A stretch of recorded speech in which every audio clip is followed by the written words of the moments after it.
This is Nimesh Shah here from Megahertz, your IT mentor from server channel Server Mentor. Earlier we had uploaded two videos on Dell T150 as well as Lenovo HT45 V3 server. Might will find my videos little longer because what I plan is to give an exact description and the application of the server. Here again we are going to today unbox and Dell T360 server. We'll look inside the server on how many ports and as well as what are the number of hard drives and the Ethernet cards and the graphics card it can support. And as well as you will find in my comment box the application in which this server can be used and the detailed spec sheet of this server. So now let's go and unbox this server. So over here you can find Dell Technologies logo. So and the weight. This is the MRP sticker, and you can see the weight of the server is 23 kilograms. So now we'll unbox this server.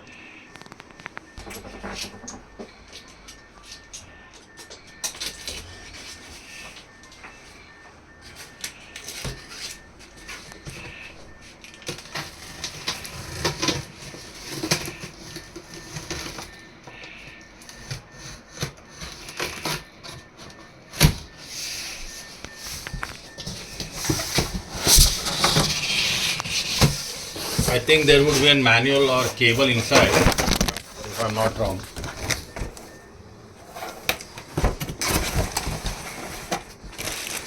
So here is the power cord.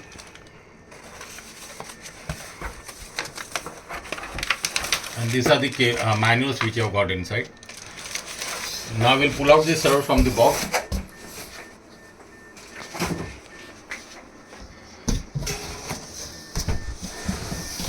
As you can see, this is very well packed with a thermocol. The color of the chase is silver. So now we'll pull out the server.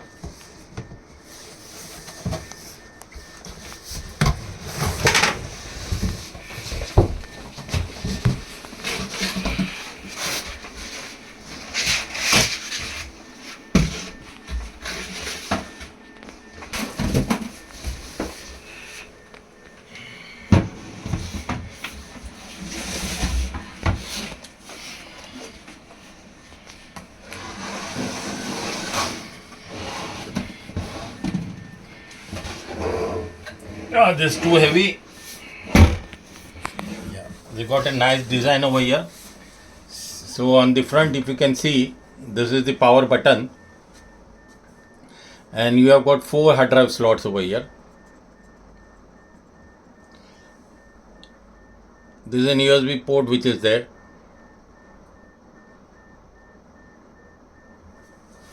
This is also an USB port.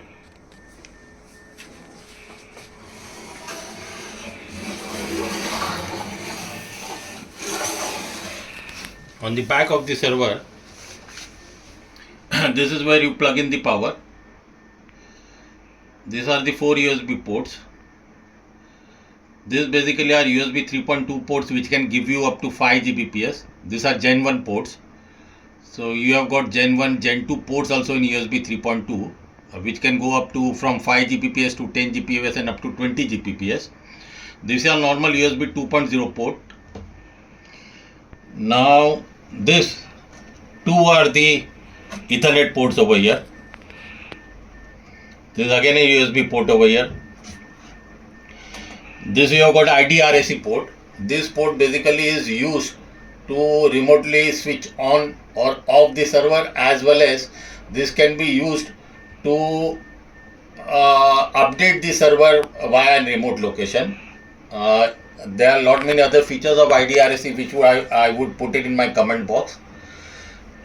This is basically an VGA port, and this is an serial port. Now what we'll do is that we'll open up the server and have a look inside the server.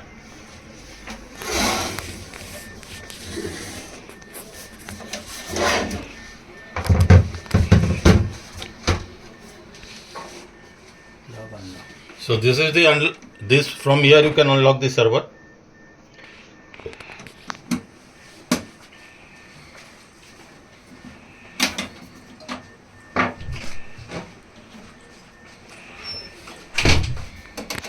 there's a screw up beside the chassis, which we need to unscrew it to open it up.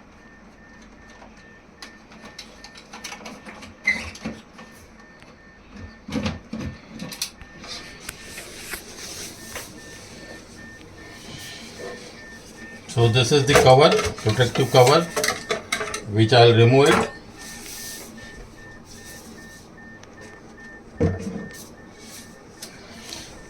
Now as you can see, this is a heat sink basically, which will dissipate the heat when the server is on, and if the heat is generated, this will basically dissipate the heat. There is a fan over here. The heat would be passed through this chassis from here. So once the heat is generated, the fan would pass on the heat from this area. This is an E2400 series CPU. This basically is an 8-core CPU known as E2468. This basically supports 2.6 gigahertz, and in turbo it can go up to 5.2 gigahertz. This motherboard also supports Xeon 6 CPUs, apart from supporting E2400 series of CPUs. Then you have got 4 memory slots over here. These are the 4 memory slots. This supports DDR5 memory up to 5600 megahertz speed. So these are 4 memory slots. You can go 32 into 4, 128 GB over here.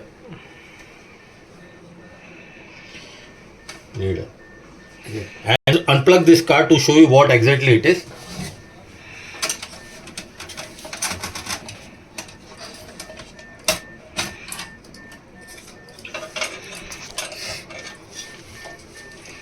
So over here you see this is a Dell PERC H755 RAID card, which supports RAID 0, 1, 5, 10, and you have got a battery over here. This is a RAID card with 8 GB cache, so it has an 8 GB cache inside. In case of any power fluctuation, the data on the hard drive, the data which is on the hard drives or the RAID information can be stored in this cache, so there is no data loss which would happen during a power loss, power fluctuation I mean to say. Now over here, if you see, this is the backplane. This is the backplane of the server. This server basically supports 4 hard drives. So what I'll exactly show you what's the role of the backplane, and we now go to the front of the server. See over here, you find 4 bays. 1, 2, 3, 4, 5, 6, 7, 8. This already has got 1600 GB of hard drive, 1600 GB SAS hard drive built in, and in addition to that, it can support more 7 numbers of hard drives. I will unplug this hard drive. This is a hot swap hard drive, so I'll remove the hard drive. So this is the back of the hard drive, the connector of the hard drive. So once I put this hard drive over here inside, if I put it inside like this, then it automatically gets connected to this backplane. It connects to this backplane. So this is the role of the backplane. So this is a backplane which can support up to 8 SATA or SAS hard drives. So this server can support 8 numbers of SATA or SAS hot swap hard drives. Hot swap basically are drives which, in case of any issue in the hard disk, you need not power off the server. The server will be on only, and you can unplug the hard drive, the faulty hard drive, and then put in a new hard drive. These are the 4 PCI slots over here. So if you see this has got 2 8-bit 8x slot, one 16x slot, and it has got one 1x slot. So this basically can support up to 4 PCI slots. You can insert in BOS card. BOS card is basically a card from Dell, which can be used to insert M.2 drives. So once an BOS card is inserted, you can insert 2 M.2 drives into that card, and you can use it for boot purpose. You can create an RAID for the OS. So I think this is all, and this is the power supply. It has got 600 watts power supply. The power supply also is redundant. The power supply is also redundant. You can insert a second power supply over here. There are 2 slots. What I mean by redundant is that I can remove this power supply in case it is faulty. I can remove this power supply and I can insert another power supply over here. This supports 2 power supplies. These are the 2 slots. Though these are redundant power supplies, so I need not switch off the server if the power supply is bad. The server would be on only. I can pull out the power supply and insert a new power supply, so the downtime is not there. So this server basically is used for more on file application, web application. It can be used as a domain server also. It can be used as an Active Directory server, and it can be used as a VM server for light workloads. So this is an all-in-one box from Dell. It is a very good server, as well as you can insert graphics card. This would support NVIDIA A2 graphics card. So that's all. So this is the video on Dell T360. I hope you all like this video. Please leave in your comments in the comment box, and do not forget to subscribe the channel. Thank you.